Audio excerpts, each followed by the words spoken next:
Hello everyone and welcome to the April edition of our Oak Cottage Garden, or should I say the Highland Seedling Garden, because in the last month we started a project where we sell our own vegetable seedlings, and we're about to run our first workshop at the end of May teaching other folks to grow your own. I'm very excited about this and we'll see how it goes. The weather's been fabulous, so much so that I developed a sun allergy because it's been so sunny. That's not very nice. But the fact that we've had lots of sunshine really is. The chickens are now outside every day, roaming around. We think we've plucked all the holes, and we haven't had anyone escaping for quite a while now. Although Hectorina, one of the white chickens, really enjoys wandering up to the back of the house and is brought back by various neighbours and passerbys. We have continued to do some structural work, though maybe not as much as we had in previous months. We've almost finished our 3 big veg beds over there. 2 of them are finished and full of vegetables. One of them is almost finished. It's just needing a 1.5 meters or so of compost, and we're almost ready to fill that as well. About half of that is filled now. We've also started some structural work near the side of the house by the back door. There's an old potting shed there that was kind of falling down, hidden behind a hedge. The chickens used to live there before they moved to the bottom of the garden behind me. And we've now taken down the hedge and we are going to restore the shed and turn this area into a vegetable show bed by the side of the road.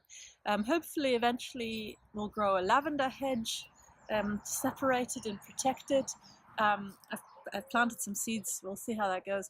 But for now I'm going to use all my self-planted forages to create a nice colourful border for that this year. So we haven't got very far with it yet, but I hope that this time next month the whole bed will be up and running and ready. But generally it's been a month all about potting on, potting out, planting out. I have planted more seedlings. There's more little seedling trays with more successional plants growing on, which I'm very excited about because we've never quite managed that well enough. So this year we're more organized and it's going well so far. I'm touching this table and my head for luck. But we've had a lot of seedlings needing either potted up into bigger pots, big lorry going past, either potted up into bigger pots or needing planted out. And I've been doing a lot of that in small increments ever so often. And everything's going well. We lost 1 or 2 calabrese because we hadn't fenced the big bed and it was eaten by the chickens. And we've had some accidents in the grow house with cats and chickens getting in and playing around in the soil. So I think we've stopped that now. We also had a mishap with the first batch of tomatoes, which were getting too leggy inside because there wasn't enough light. So I put them out into the grow house, but I don't think they liked the change in temperature and almost all of them died.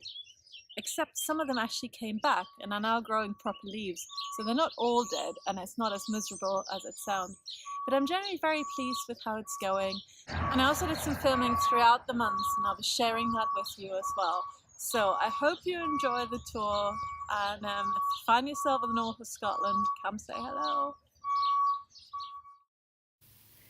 This month we thought we'd show you how we build our no-dig beds. It all starts with manure, well rotted, from these lovely horses. We get this for free from a local horse riding place. This is our compost. Seamus digs out 6 buckets at a time and we bring them home in the car. Everyone gets very excited when there's a new manure delivery.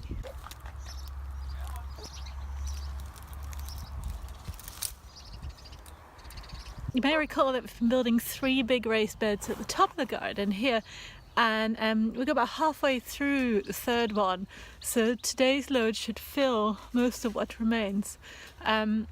Now we fence our beds, you don't have to do that, but because we have chickens who like to dig and eat our crops, we fence them in just with chicken wire and bamboo sticks to keep the chickens out, and the dogs and cats. These are the beds we've created this way, no dig. Just some cardboard on, a load of manure on top and crops planted straight in that. You can see that here. You can see the cardboard at the bottom and the manure here. This manure was fetched earlier this week and it's already got crops in it and they're all looking very, very happy. So these are the tubs of manure that you've seen us fetch, and we literally just chuck them down, spread it, and then it's ready to be planted on.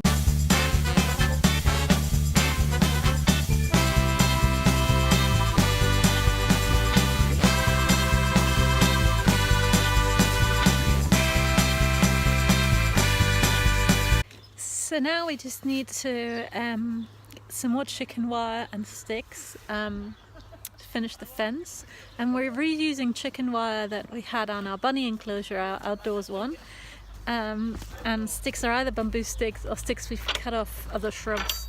So we use that. We aim for 6 inches of manure on a new bed like this. 6 is very happy, so that should do it. We will need another load of manure for that final couple of meters down there, but it's looking pretty good, and this will give us a load more planting space. So this is what Seamus did just now. All looking splendid. There's usually lots of juicy worms in the manure as well, which is why we have to hide it from the chickens.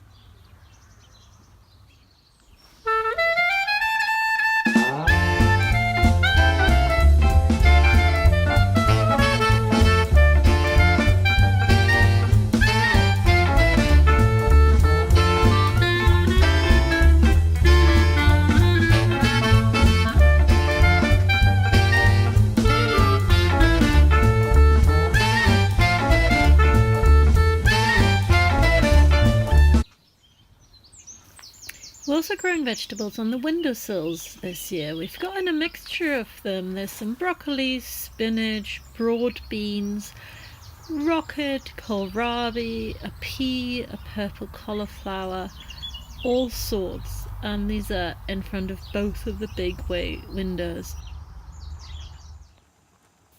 We've also been busy making jam from produce that we harvested and froze last year. This is an all kind of hedgerow jam. It's got brambles, blackcurrant, raspberry and elderberry in it. And we boil it with a load of sugar and lemon juice for a long time, fill it into little jars, and soon it'll be ready to be eaten and be taken to friends and family.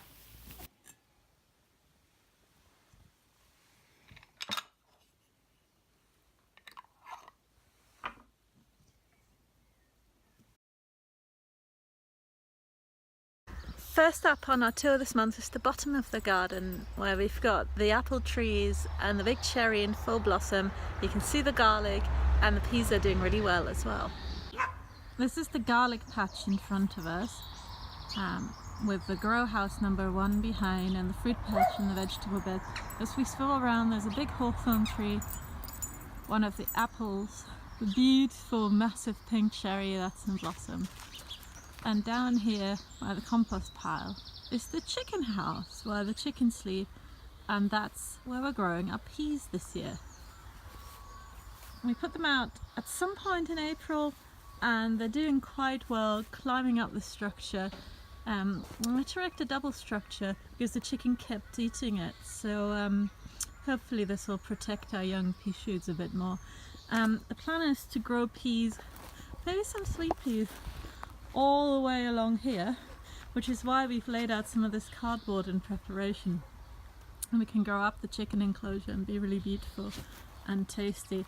I also put out some sunflowers in front of it. I put them out a few days ago and they're just finding their feet again, and I think they'll be happy eventually. The garlic is doing very well indeed. This was planted in the autumn and it's growing strong. Lots of lovely green foliage, and I think all 60 have come up, so I'm very happy with that. This area is something we'll hopefully be focusing on in May, because we want to turn this into a long no-dig bed. So it's this area next to it which we have prepared. That's why there's a mattress there to flatten the ground, get rid of some of the weeds. things are looking good in the grow houses. Grow house number 1, which I'm standing next to, is our primary seedling hub. It's where the little seeds go when they're just coming up in their multi-trays, and they stay there until they're ready to go out. And we've got lots of staging in there, but we're bursting at the seams. Grow house number 2, which is over there, towards the top of the garden, currently holds things like some tomatoes, aubergines, peppers, things that need more heat, and we keep the door closed on the colder days. This is grow house number 1 in front of the fruit patch, right here.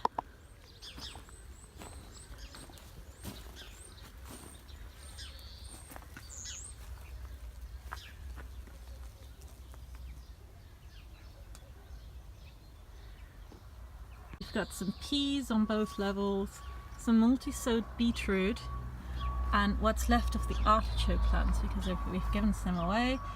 These are Ailsa Craig multi-sowed onions that are almost ready to go out. Down here we've got some parsley and coriander and loads of kohlrabi in this area here. On the bottom we've got some plants in the ground. This is a self-seeded pea which I thought I'd leave up, so I've made a little string for it so it can grow up there. This is coriander, which we've been harvesting from. This is parsley, and then we've got a range of round lettuces, some rather massive spinach, and then beetroot, rocket, and some more lettuce. Towards the end of that row we've got lots of radishes. We've already been eating this. This brown spot of soil was full of radishes, and they're absolutely delicious and fiery. We're growing both red and white radishes. Red ones are regular round ones like you might be familiar with. The white ones are called Eiszapfen, and they came from the fatherland. My mum brought them over, and they're doing really well. They grow into long white radishes, and the longer you leave them the hotter you get. So I'm going to plug one for you and you can have a wee look. There's one that looks good. We grow them in clumps, so there's several of them growing together. We always pick the biggest one when it's ready, but just now I don't really fancy big ones, so I'm going to take this one out. And we just twist them out. There you go. Absolutely delicious, and I'm going to eat that straight from the ground.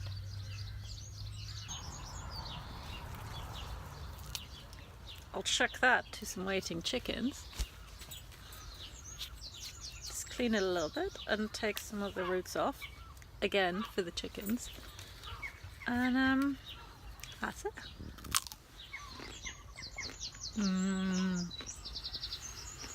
Moving on to the back of the grow house, we've got the seedling table and other seedlings where we've run out of room underneath. On this trail is rocket. And the Sutherland kale, which I'm very excited about, is a heritage variety up here that was almost lost. We got it from real seeds. And these are all the little kale seedlings. They're doing really well. This is another tray of onions, white ones I think.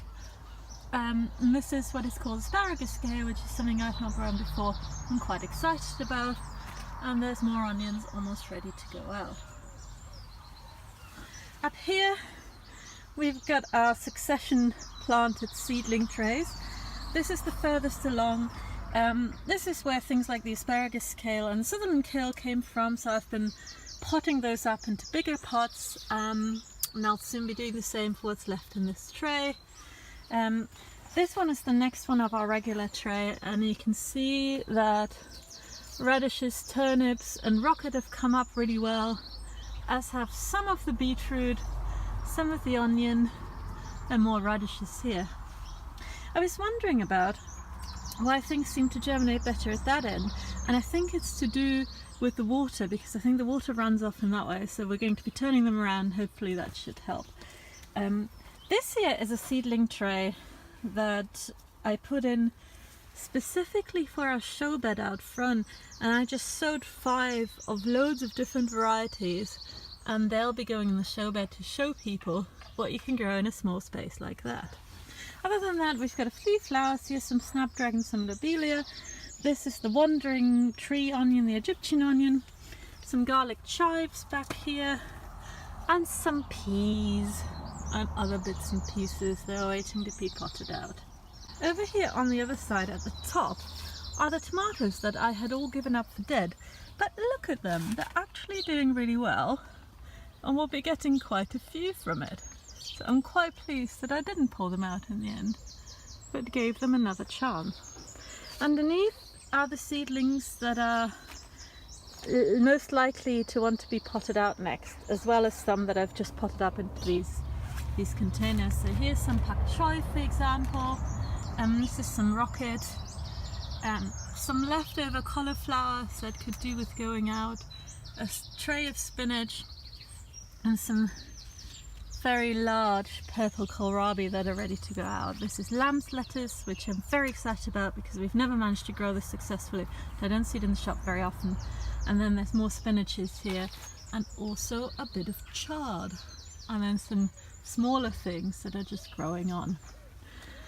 Down here, much of the same. We've got more onions. These ones are Red Baron red ones. 2 trays of different kind of lettuces.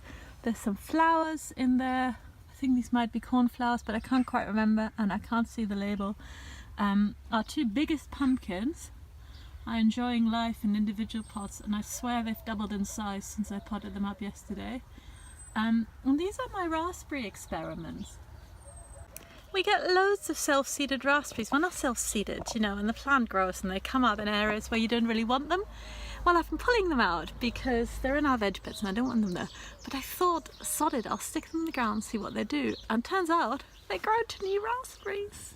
At the end here, we've got the first lot of French beans. These came from a multi-pack of home bargain seeds, 79p for 6 different varieties, including these beans, tomatoes, sweet corn, other things like I can't even remember. And they all germinated and they're all really happy. And then we have loads and loads of pak choys in various sizes and stages of growing, from these really tiny ones up here that will stay in these pots for a bit longer, to big ones that are pretty much ready to go out, but I'm keeping them in pots in case anyone wants to buy one. We put a nifty little gate into grow house number 2 to stop the chickens from going in, and it's working really well. It's quite empty at the moment, but I'll take you in anyway.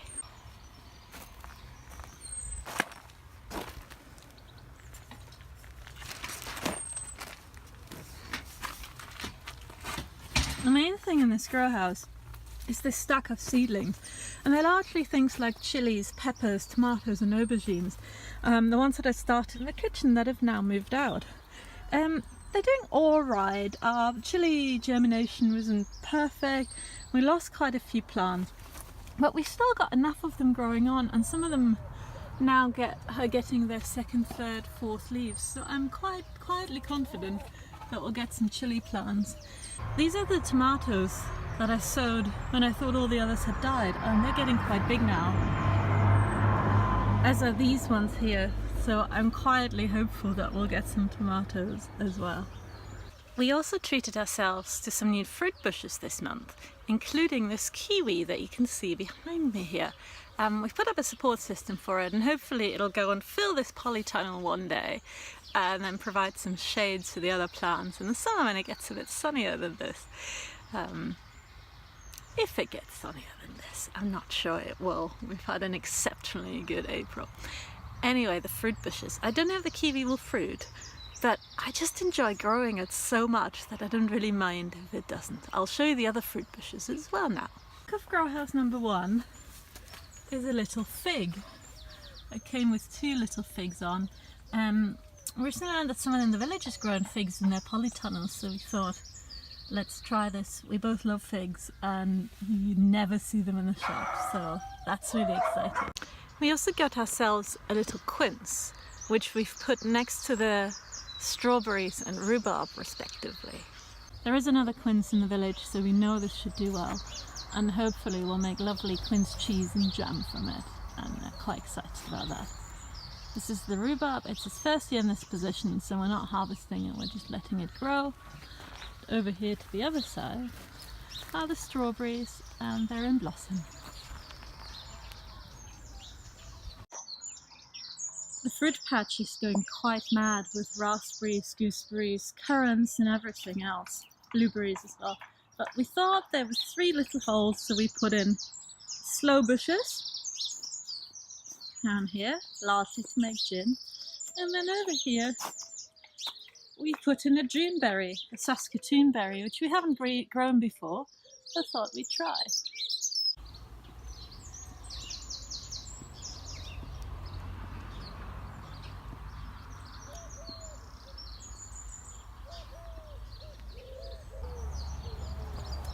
Finally, this is our main crop area, these 3 raised beds that we have built using no-dig methods, as you'll have seen in the video. We already harvested the first asparagus, but there's a really big spear there that we're very excited about. These are all self-seeded borage, which I'm letting get a bit bigger before we transplant them. Up here we've got calabrese, kind of broccoli, lettuce, radishes, turnips, bit of beetroot in between, spinach, random self-planted onion or garlic, and our broad beans, which are almost ready to flower. In the second bed we've got calabrese at the end, followed by lamb's lettuce, a bit of normal round lettuce that looks a bit sad at the moment because it's so hot, but it will come back quite happily. More spinach. These are loads of kohlrabi, followed by some onions. My beloved red Russian kale, which is looking exquisite and tastes really buttery.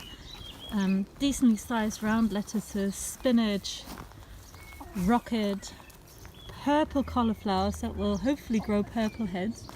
And then here, the other side of the peas, we have more of these calabrese broccolis, a row of lettuce, and some turnips. Finally, this is the new bed, so there isn't much in it yet.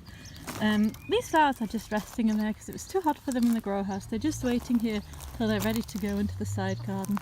But at the front here, we've got some pak choys, which you just see are being eaten, so I wonder if a chicken got in. We must see what happens there. And then some more spinaches, some more kohlrabi at the front here. So thanks for joining me for this month's tour. I'm going to enjoy the lovely weather and the chickens for a bit longer before maybe a barbecue and a dip in the hot tub, and I can't wait. Thank you for watching, and we'll see you in May.